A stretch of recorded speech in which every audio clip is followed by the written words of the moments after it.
No, they were more shook up of the bad witch until Dorothy came and whatever happened. I don't want to spoil it for people who haven't seen it yet. I don't know why I haven't even seen it.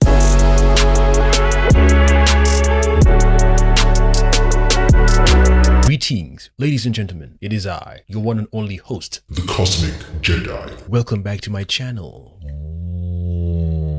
Previously, where we last left off. Right here, with the music swelling, with the intro of the show, with the two spirits pushing the boat, my brain is doing a marathon. Wonder who she is. They told her not to go, but she went. I wonder why. Mystery. It's peaking. My questions are peaking. My head is just doing boom, boom. Now let us proceed with round 2 of the rant for The Changeling.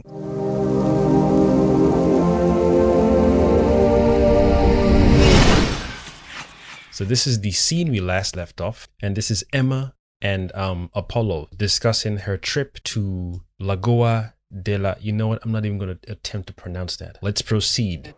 They told me not to go, but I didn't listen.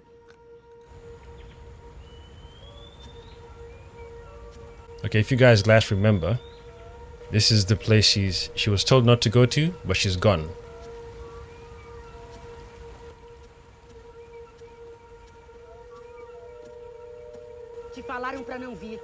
Off the bat, even the lady is telling you they told you not to come and yet you are here.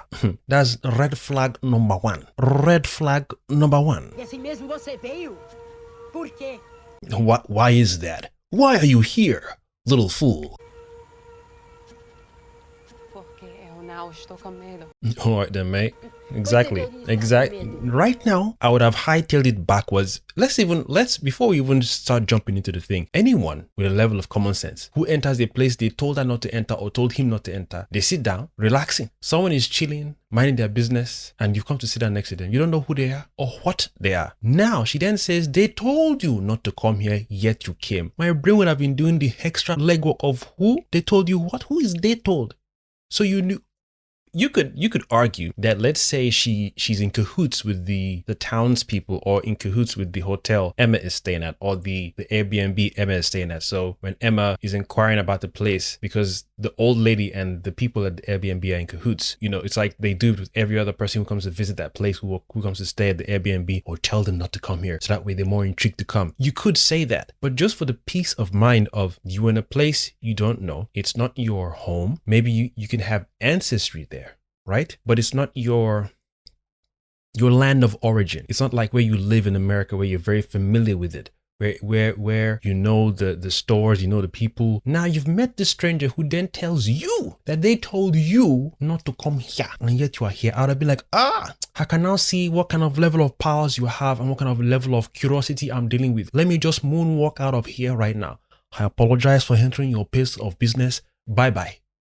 But she didn't go. So hubris and stubbornness. Again, you could say, as she said, I'm unafraid. Whether you're unafraid or not, someone that tells you that they knew, someone told you not to come here. That means you have highs everywhere. I said, nah. I don't know why she didn't even pay attention. Mate, the signs were just in your face. Let's continue. She didn't even ask, how are you? Did you have breakfast today? 3 wishes for your life, Emma. It was a very bold words to use. 3 wishes for your life. There's no lamp to rub. Where is her alarm bells right now?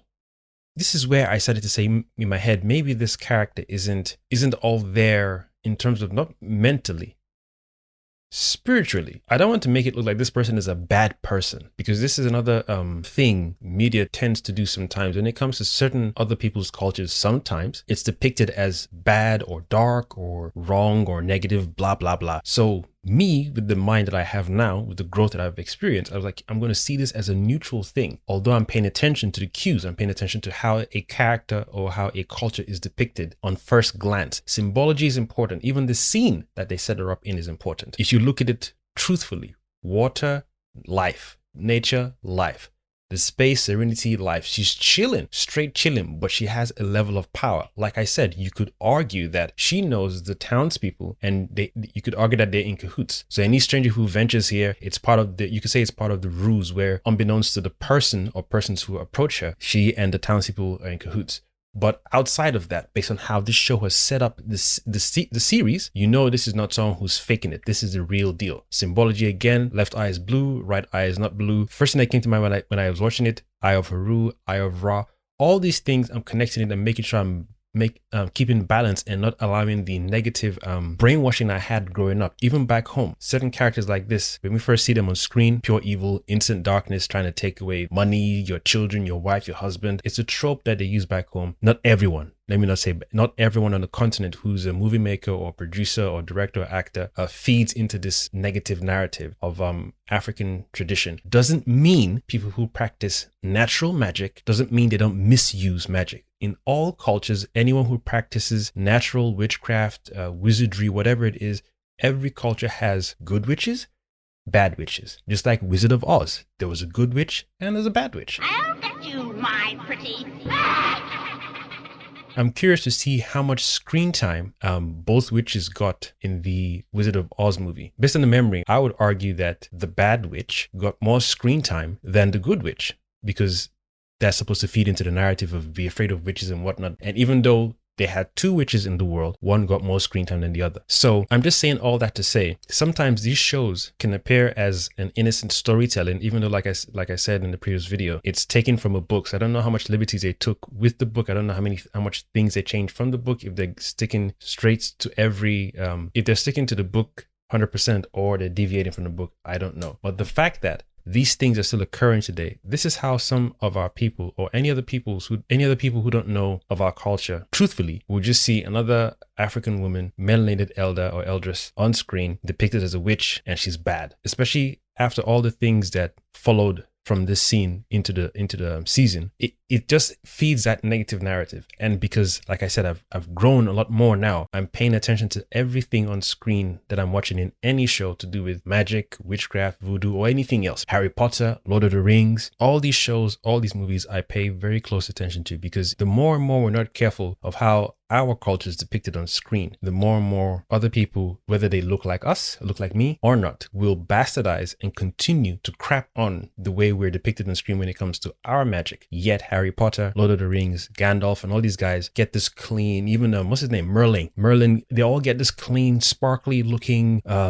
way of expressing their magic. Dude, I can go on for days, man. All the cartoons I've seen, Mummies Alive, Gargoyles, they all have to do with magic, but it's the way they're depicted on screen. Even the way the magic is expressed on screen, the way the character, look at the way she appears to be aggressive towards Emma. Even though if you flip the script, she was chilling. She had a back turned to Emma.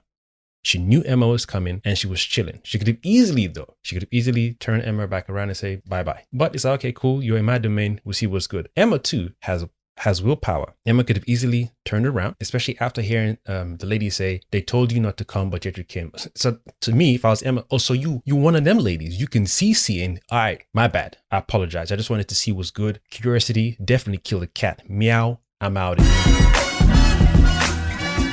Emma still stayed because, like you said, she's not afraid. Cool.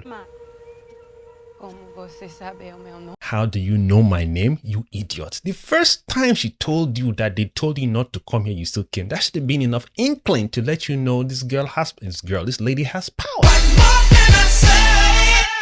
So let's remove the whole, I keep saying it, but let's remove it now permanently. This whole, the older lady could be in cahoots with the townspeople or the Airbnb Emma is staying at or the hotel Emma is staying at. But removing that and just sticking with what is being shown to us on screen. This character, yes, curiosity brought her here. Yes, she's unafraid. But I don't understand why you would ask her, how do you know my name? When the first thing she told you is they told you not to come here and yet you came. Anything else after that, it's not a question I'm going to ask you. She could have easily said, what's good, Emma? Then it's like, oh, how the hell you know my name? But she even served her a different plate. I won't tell you your name on the first go. I will let you know that I know they told you not to come, but yet you came. I'm letting you know I got powers. So that's sign number one, or flags number one. Emma didn't want to see them. Emma said, I'm unafraid. All right then, mate. Now she's baffled. Why are you unafraid and baffled? She knowing your name shouldn't baffle you, bruv. You should be like, oh, Blerd, I'm surprised you didn't even call me by my middle name. Instead, she said, what do you know? How do you know my name? Get out. But let's proceed. Now she whips out this string cord out of nowhere. I'm not saying she whipped it out like magic. Emma's spider senses, Emma's intuition doesn't seem to be ticking like a time bomb right now. Number one, did she have that cord set waiting for me? That should have been spinning in her mind. You knew they told me not to come. You know my name. Why are you surprised about that? I don't know. And third, you have a string set for me? I didn't see her use no scissors. So that means she was waiting for me to come. All these signs that are set up bit by bit, she should be legging it right now. And it's sad a little bit because we're seeing two energies on screen where back home, this would be back home and where there's New Orleans or other parts of the world where our people are predominant and we practice our culture. An elder like this would be passing on her skills or the ancestral gifts and skills to the young lady, to Emma. That's traditional culture back home in different parts of the continent or outside the world. And in all other cultures, people who respect and honor and practice and live by their innate, natural, ancestral traditions that have been practiced many years over. They've improved on it, they've added to it, they've changed it, it's evolved with the times, so on and so forth. This is a natural, even if it was an elder male and a young male, he'll be passing on the teachings that he knows from the culture to the younger male. So it's a shame. Well, I'm gonna say it's a shame. Well, yes and no. I've not read the book, so I can't judge it from the book, but I'm judging it from what I'm seeing, how a placement of two melanated women in such a powerful scene. It's sad that it's being depicted this way, even though, yes, it's following aspects of the story from the book. But just what we're given on screen, sometimes it's not everything we should, I want to say, not everything we should watch or just take in as is. I feel sometimes we should always scrutinize, not every time, but sometimes pay attention to what's on screen. And I like to rearrange certain things in my head as I'm watching something. When I'm seeing something and it's about to hit that forced and embedded unnatural fear. I don't know why I said unnatural fear. It's an embedded fear that is not of my own programming. When I say programming, there's certain things we'd be mindful of in our gene. For example, if we live in a particular area where there are certain foods, mushrooms or herbs are not to touch. Whatever happened to previous ancestors, we would have saved that information. So when we come into that vicinity, the fear is like a reminder saying, hey, we're not supposed to be messing with this herb, and we'd have overcome that curiosity because we know what the herb does. So I say fear, but I almost want to say caution, like a cautionary, caution instinct. I know fears are passed on sometimes. Sometimes they're healthy fears where it's avoid this food, avoid this herb, avoid this animal, avoid these mushrooms, because we've inherited them and we pass them down. So scenes like this sometimes always trigger that fear, which I'm fully deleting eventually and permanently. Growing up, I used to watch scenes like this or movies like this, and I'm supposed to see her as a villain, as a bad person, as a witch. And even the term witch, it's funny how it's overused so much these days, especially in the month of October we're in now, that you're not even giving it a second chance. Like word association, if I say Jesus, you don't think of a Chinese female, you don't think of a Russian male. The first thing that comes to mind is, well, those of us who have had that image embedded in our minds, a Caucasian male, blue eyes, hair, yada, yada, yada. No one thinks of a 6'3" Chinese female. No way. If I was to say Thor, same thing. You're not thinking of a 5' afro-haired sister with two hammers. Word association is very, very important. So when people see these kind of images, instantly, word association, witch, voodoo, juju, so on and so forth. Sometimes the show doesn't even need to say certain words. We're the ones bringing up triggers that the show hasn't even used. Now, here is enough window for Emma to dip, because these are little like warnings and you could say cautions for Emma. But there's a slight twist. There's a slight twist here that makes you realize, okay, it's not that she's a villain, but she's just who she is and she does what she does.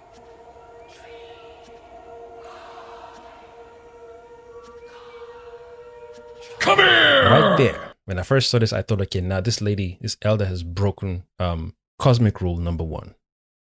Permission. When you go into a tarot reading house, palm reading house, anywhere you go to pay someone or request a reading, and even if it's not payment financially, there's an agreement. The permission wasn't given by Emma. That's what I first thought. But by Emma entering this space, wherever this is where this lady and all the energies around her dwell. She's in the source she's even close to the water. She wasn't standing at the tree where Emma came to meet her. She's chilling right at the water. You could also say she's right at the edge of the water and sand, water and earth.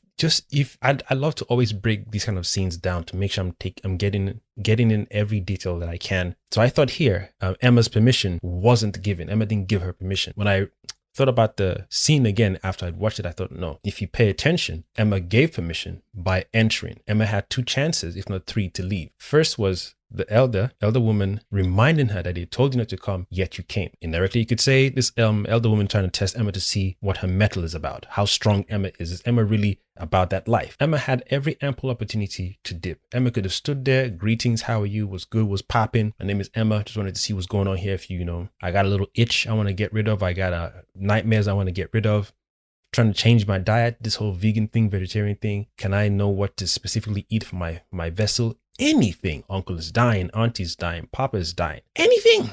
I'm a little sad. I think of money too much. I don't think of money enough. I'm trying to get more money, and anything could come to mind. And I thought to myself, what do you really want here? So the more I kept on thinking, the more I said, let me just flip the script a little bit. I don't think this lady is a bad lady. No one is saying she's bad. But again, let's not forget visual. She's made to look a particular way that triggers a particular image in our heads. For some people, not everyone. But Emma fastened up herself here. No one sent her here. Or you could say something sent her here. But that's neither here nor there. Now she's grabbed the hand. I thought, oop, she's not given permission. Emma could have pulled away. I'm like, yo, you ain't got to be this aggressive. First, just because you know my name. Man, I'm out. She still sat there. Let her grab her hand. And even the hand she grabbed. In some cultures, I'm not saying one hand is better than the other, but in some cultures, for those who know, one hand carries a particular frequency than the other hand. Doesn't mean one is good, one is bad, one is better, one is worse. Everything is all frequency. Same thing with numbers. Doesn't mean number 1 is better than 2 or number 9 or 77. Or 333, everything has its own frequency and role and power and charge. Grabbing the left arm, I was like, all right, cool. I'm peeping your game. 3 wishes before these nuts. What did you say? These 3 nuts are tied. So now she's tying this knot, as you can see. Again, Emma has the chance to dip. Let's not forget, permission was already given in 2-fold. Coming into the space of this elder, sitting down, you can say 3-fold, still sitting down, interacting. Permission is already given by you entering her domain. If I enter a room of a tarot reader or palm reader or whatever, and someone's going to do sage around me and they might have dirty energy, I can't blame them per se. I can be aware that they've got dirty energy and they didn't cleanse themselves. And now whatever they might have carried has been passed on to me. I have to then do the cleansing properly or learn how to do a cleansing without having to go to people and mistakenly pick up something. Doesn't mean everyone you go to who's a palm reader or traditionalist is carrying negative energy that can or could affect. Sometimes even going to those places with a particular charge can help the environment you're in. Just by being in a particular space, your energy of calm and love can assist other people around there unknowingly. The same way your subconscious is picking up stuff unknowingly. That's how energy works. Seen and unseen, known, heard and unheard, and beyond. Now, even the way she's tying the knot, the aggression to the grabbing the arm, I was like, I don't know about that. But Emma still gave permission by coming in there and sitting down. She sat down. Like I said, she could have stood. Enough time for her legs to just dip in case the lady did some weird stuff. She's running.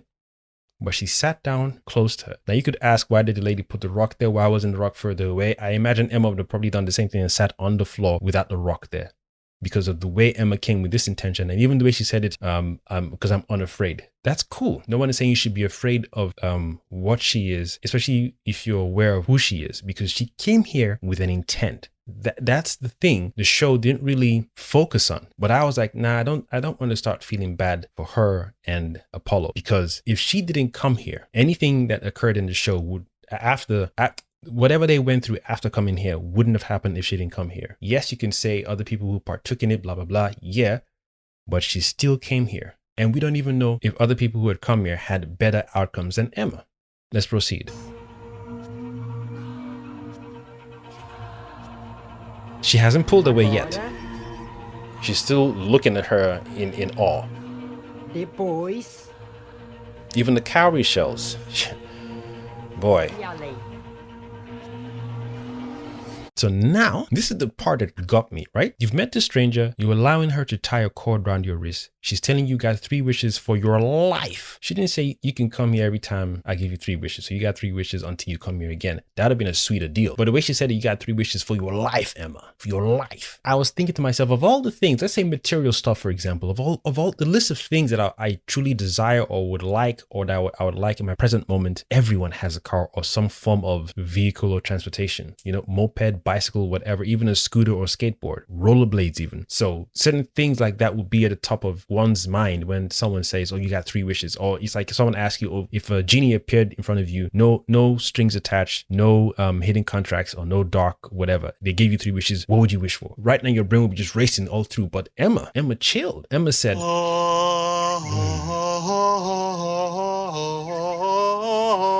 I was like, wait, what? How is that possible? How do you know exactly? You could say her mind is so fine-tuned and streamlined that she knows exactly what she wants, what she needs, what she requires, what she desires, and whatnot. Cool. But it's still like, I don't know how you figured that one out so quick. I would have been like, wait. There's no way I'd do it so quickly.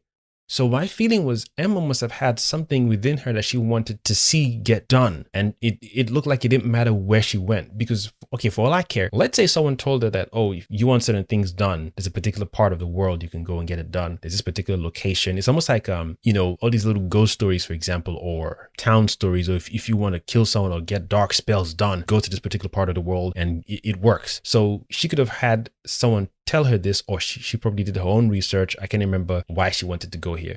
Go to the country she's in. But to come here specifically, my mind is then thinking, well, did you really want to come to the country for the experience, the people, the food, the culture, or your ancestors lived here, or your great-grandmother was here, or great-grandfather was here? You have some form of spiritual connection, or you wanted to learn how to be a priestess or a witch. You want to learn how to be a healer, a herbalist, something. Or she really came to this country to see her specifically for these 3 wishes or for something, because there's no way someone is going to just randomly tell you. I know if someone came to me 3 wishes, I need an hour. You can't just spring that up on me like that. No, I need an hour. Let me think for a little bit. Give me a second. Let me think, let me just, can I play some music? Let me sleep. How about that? Let me sleep on it and see what my instinct, my higher self brings to me into my dream. Then when I wake up and remember it, just like 3 wishes. Come on, man. Here we go now. It gets juicier. Be careful what you wish for, Emma. That part I didn't like. The grabbing the hand, like I said, I'm like, come here! Madam, calm down. We know you are powerful. You know that they told her not to come. She still came. So now you know who you are dealing with. Don't give her a heart attack by grabbing hand. You offered 3 wishes. Emma didn't ask, can I have 3 wishes?